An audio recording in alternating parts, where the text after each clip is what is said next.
Me and you are too rebellious to be like, okay, that's just the way it's going to be. Oh, no, no, no, no. We're here to show you. You tell us we can't do this.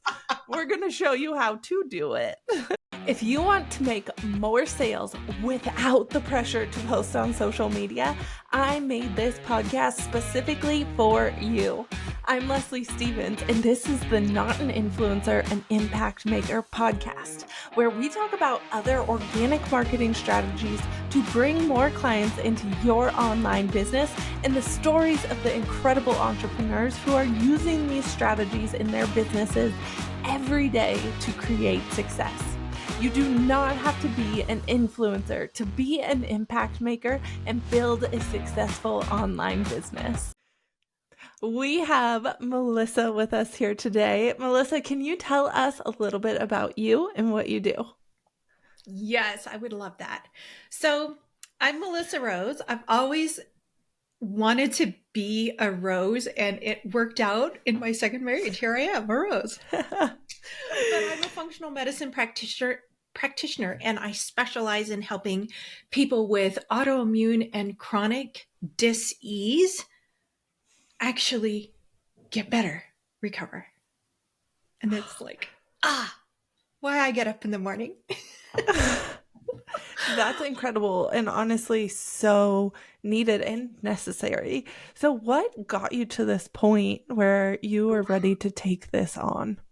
I said I wasn't going to cry today, but I probably will. So just get ready. You can cry. Okay. So my journey started out with a diagnosis of multiple sclerosis for myself, which I now know started, like my first symptoms started when I was 9. I was diagnosed when I was 33. By then I could barely walk. How fun is that? Left side didn't work at all. Like to lift something, like to lift a glass like this, I couldn't do it because I couldn't feel anything. There was no glass left in my house, especially in my kitchen, because I dropped everything. But that was my journey of however many years that was, of progressing to get to that point. I was a mom of 3 little boys then, and I'm like, how am I going to do this? So fast forward to my diagnosis appointment when I got the I'm sorry, Melissa, but you have multiple sclerosis. I knew what that meant because my mom had it, my aunt had it, my grandma had passed away with it. Most of the girls in my family had been diagnosed with it. I was like, well, I know what happens and it's not good. Mm-hmm. So at that point, my options were chemo drugs, which in my heart, I was like, oh, those are worse than MS. I don't want to do that.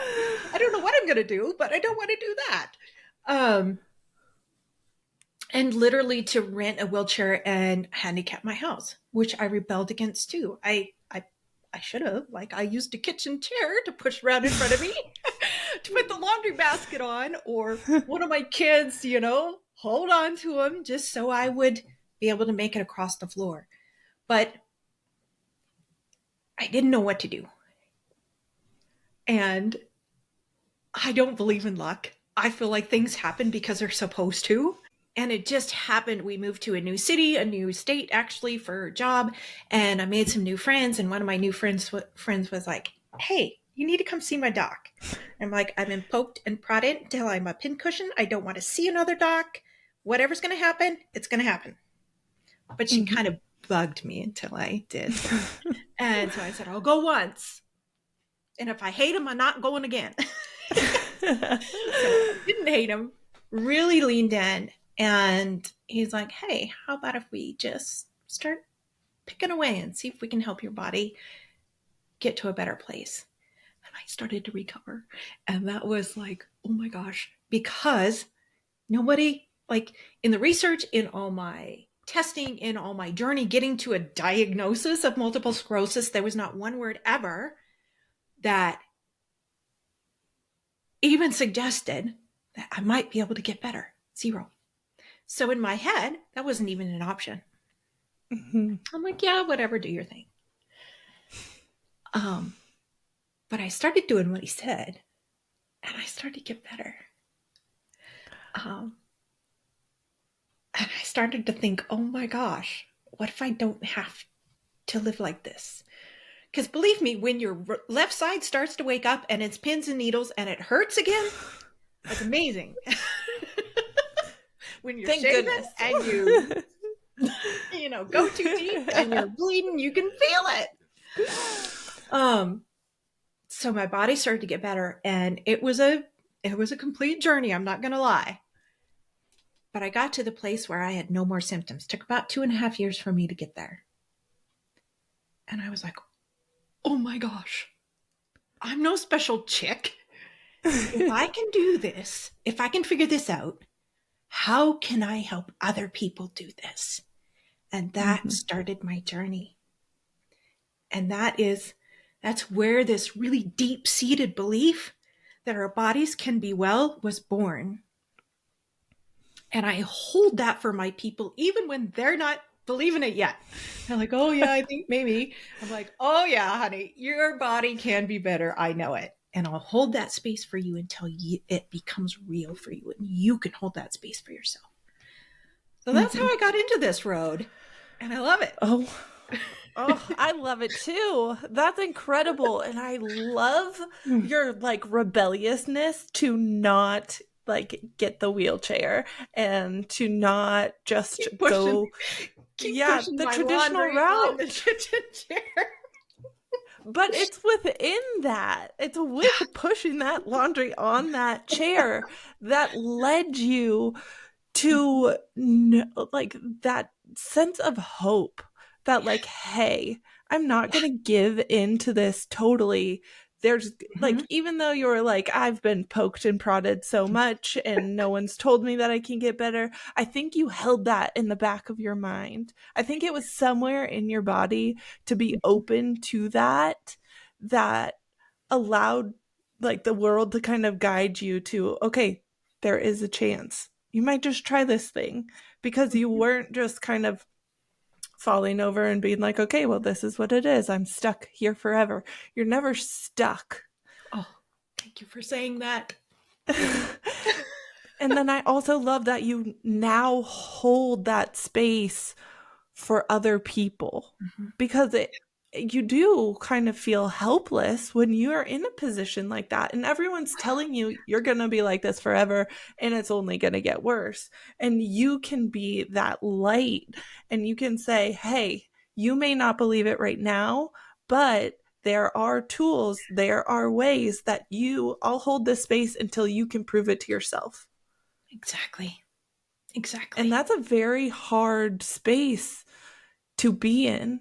And you have to be very strong to hold that space for other people. So going through that experience yourself, you grew that strength over time. So how do you really support these people when they find you and they're like, oh, no way could this happen for me? How do you kind of hold that space and introduce them and be like, just give me this opportunity? I love that question. And actually that starts even in like our first call, our first touch.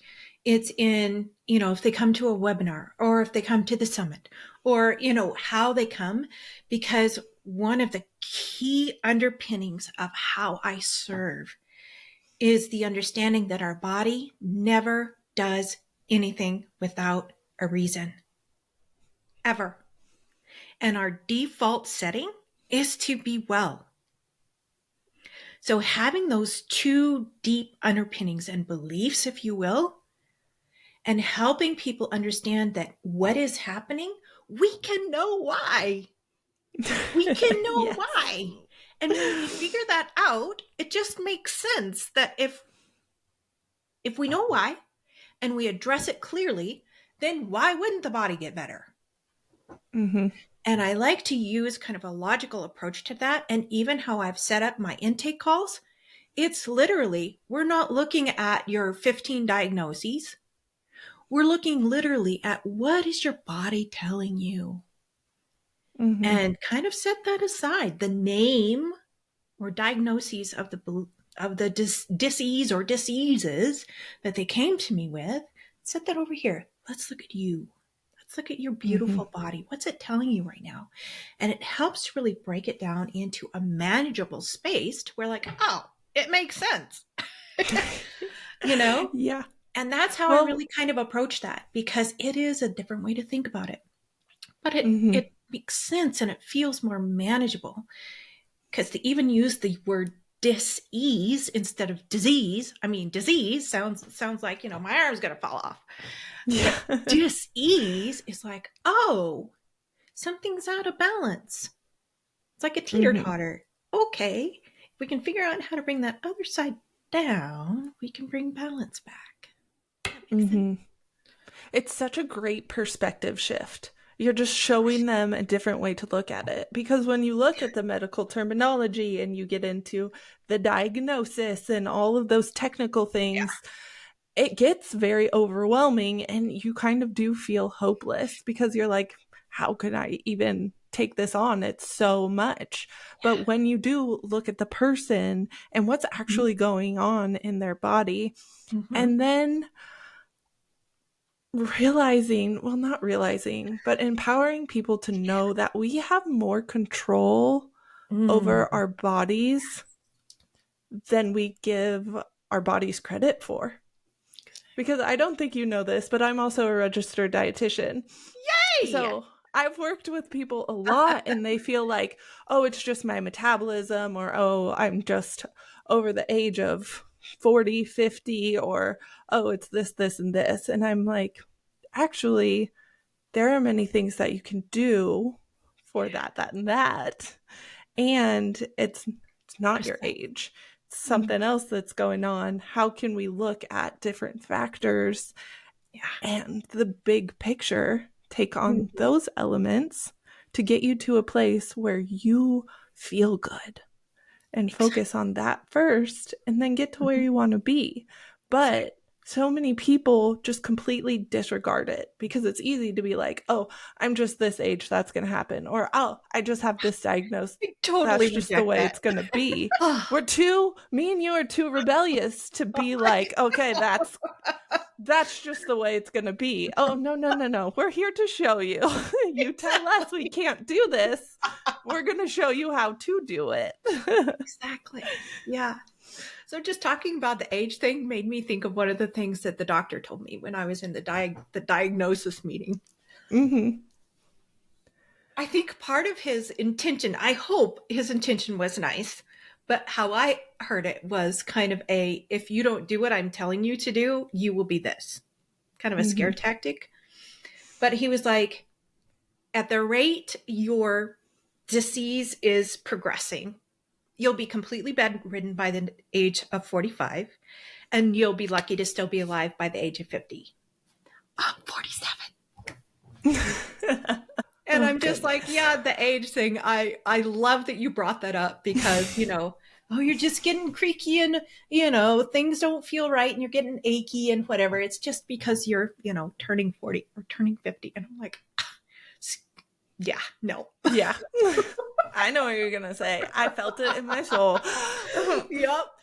But it's hard. It's also hard to be in that position where you are the one standing up and saying, okay, this isn't going to happen, when kind of all of these other things are telling you they are going to happen. So how did you really gain the courage to stand up against, oh, everything's just going to happen this way, and be like, no, things can happen differently, and I'm going to use my voice to say so and to help people? So I'm a stubborn German. And like, even after that diagnosis meeting, and I had the paper with the number for the place in town I was supposed to go rent stuff to handicap my home. I'm like, no. Everything inside me was like, no. But I didn't know what else to do. I had no idea how to move forward. I didn't know anybody that could help me. And a lot of people, when they come, I feel like I'm getting off track of your question, but a lot of people, when they come, that's where they're at. They're like, I've had this inside that was like, no, They were fighting it with everything they had, but they had no idea how to actually make progress. They had no idea how to lean in. And to be honest, I didn't know what to do, so I did nothing, which is not a great thing to do. But having walked that path, known how it felt like, when people come in, that is part of the very first layers that we lean into is, what is your belief process? Actually, one of the questions I ask everybody, even in their intake paperwork, even before they get on a call with me, is, do you believe your body can be well? Mm-hmm. And even if their answer is no, it opens their mind to think, oh, what if? Mm-hmm. You know? So I don't know if that answered your question well. I feel like I got off on a rabbit trail there. No, that's perfect though. But that gives you such a good place to start. Even if they answer no, because you have to address that belief first. And if you're going to make any change in your life, whether it comes to your health or your business or anything that you're doing, you have to believe that it's possible first. And sometimes you've got to take action towards it before you even believe so that you can gain the proof. I love that. It's just taking that chance and making that move. Check that no, but keep going. Exactly. Exactly. Yeah. So do you help them really to just take small steps at the beginning, or are you more of a person who takes giant leaps? Depends. I've got some people that they come in and they're like, their body needs little bits. We need to just go gently. And I've got some that have done the foundational work and they're ready to go. And I've got some that come in and in their head, they're ready to go. And their body's going, no, slow. And I've got others that they come in. This rarely happens. And the only reason I'm mentioning it is I've had one person like this. Their mind was slow, like slow. I need to understand all of it. I need the facts. I need the research. I need all of this. But their body's like, bring it on. Mm-hmm. Let's do this. I'm ready. Yep. And so, I'm able to tailor what I do to what each body needs, but not just body, this too. Mm-hmm. And this. Even though we wish they would work together all of the time. Right. Unfortunately, that isn't necessarily the way that it always works. So that I love that you tailor everything to what each person needs, and you're really listening to all the bits and pieces so you can fit their puzzle together. Exactly. So I love that you said a puzzle. I use that so much. Puzzle pieces. Yeah. It gives you a great visual of how everything can fit together. Exactly. Like in our intake call, I use it so much. I'm like, okay, here's your puzzle box. Let's shake it up, dump it out on the table. Let's see what we have. Let's find the corner pieces. Let's find the edges. Where do we start? Mm-hmm. Yeah, that's so important. Now, shifting a little bit more towards business, is there any challenge that you faced in the beginning of starting your business and getting clients that you didn't really expect to have? Oh, I love that question. That was a minute ago. Let me think about that. I think the thing that I've struggled with the most was, and it was kind of a precursor to, like, in my training, I had been told to not take on the hard cases. And I knew in my heart, that's who I was here to serve. Mm-hmm. So when they began to find me, I was like, oh, my professor's voice in my head going, but my heart was like, this is who you are here to serve. And then the marketing piece, I had no idea how to talk about what I do. And to be honest with you, I still struggle with that. because it is such a passion.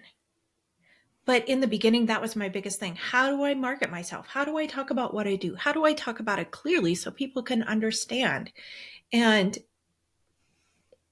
to be honest, I fumbled so much. But I think that was my biggest hang up was, how do I talk about what I do in a way in which people can understand it and really relate to it? Yeah, that's a very challenging part. And kind of when you start in your profession, they don't set you up to be able to communicate what you do. They really don't. And being in the healthcare and wellness kind of field, you do want to help everybody. And you do want to take on the hard cases. It's similar to my experience as a dietitian. I went and started helping people with weight loss, and then I would have people come to me with challenging cases of diabetes, heart failure, kidney failure, all of these things. And I was like, oh, I shouldn't help them. Like, they shouldn't come to me. And I'm like, I have a master's degree. I am registered, I'm licensed, I have every credential under the sun. Why am I not the one helping them? But it's so ingrained in our head, no, don't do that now. And then I think that also our training kind of creates this hang up in our communication and marketing, because it makes it so complicated, because we know, okay, every single person's going to be different. Everybody's coming to me with a different thing. How do I speak to this in a way that people understand what I do and they know that I can help them? Exactly. But I'm not neglecting everybody else, and I'm not making it. It's like there's so much that we want to do. It gets really challenging to really form it into a marketing message. And honestly, that's why I got into marketing. I love it. Because for the whole time I was health coaching, I was learning marketing, because I was like, I know I have all the knowledge. I can help the people, but I don't know how to connect with them in a way that they understand I can help them better than this influencer out there who has had no education on this at all, but they know how to connect with people. So it's tying it all together. Exactly. Where you can meet everybody in the middle. And it does take trial and error. And that is something very unexpected at the beginning of business. I had people tell me, all you do is go on social media, post about what you do. You've got the credentials. You're good at what you do. The clients will come. Yeah, right. I let you say that one, not me. I've said it plenty of times. But good luck with that. I wish it was that easy. And I think when you have so much knowledge, that can be a barrier, and it's okay to reach out and ask for help. And even when I got support with my marketing, they simplified it so much. And I was like, but I do so much more than that.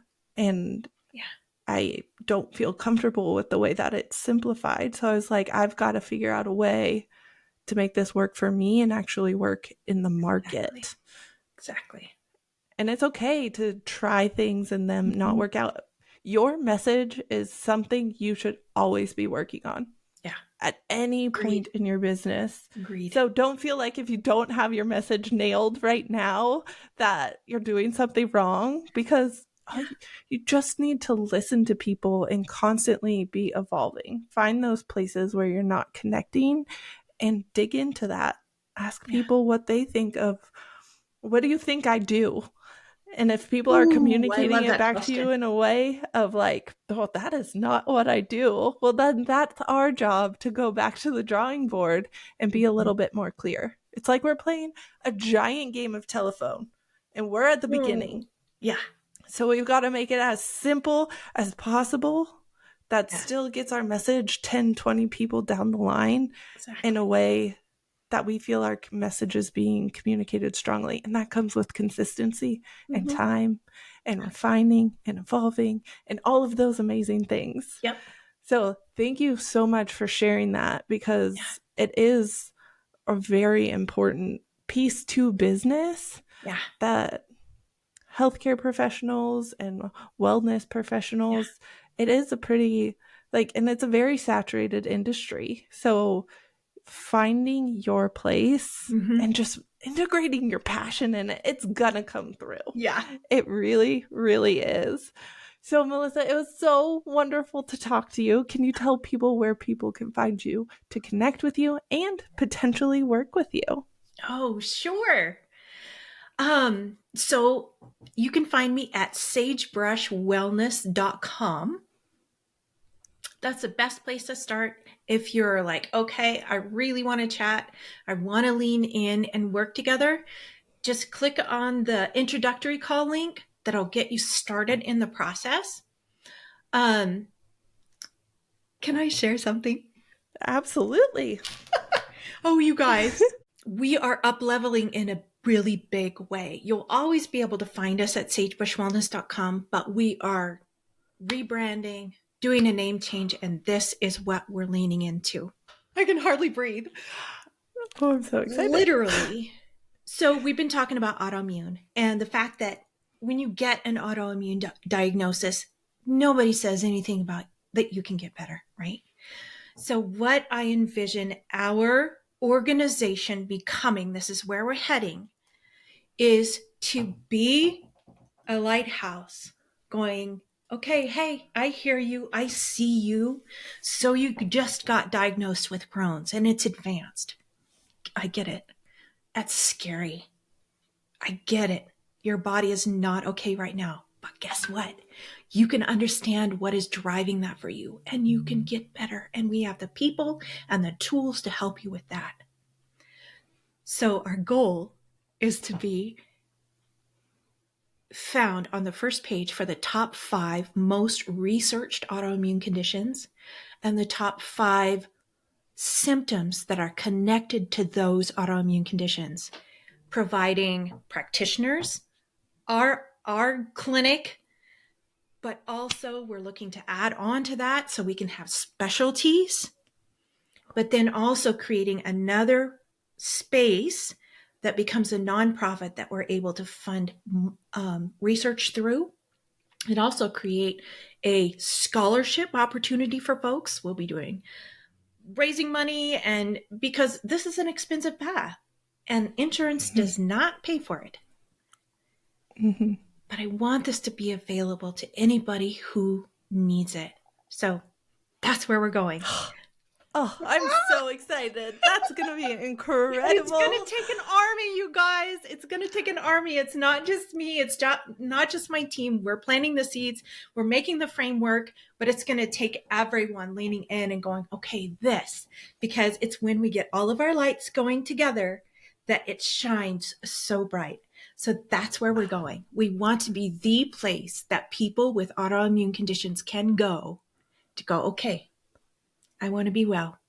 I want to know how to do this and be empowered with hope and real tools to do it.